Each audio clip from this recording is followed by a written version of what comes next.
पगलामुखी सर्वदुष्टानां वाचं मुखं पदं स्तम्भय जिह्वां कीलय बुद्धिं विनाशय ह्रीं ॐ स्वाहा ॐ ह्रीं पगलामुखी सर्वदुष्टानां वाचं मुखं पदं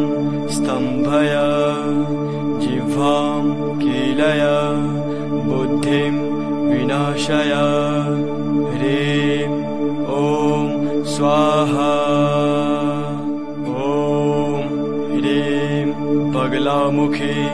सर्वदुष्टानां वाचं मुखं पदं स्तम्भय जिह्वां कीलय बुद्धि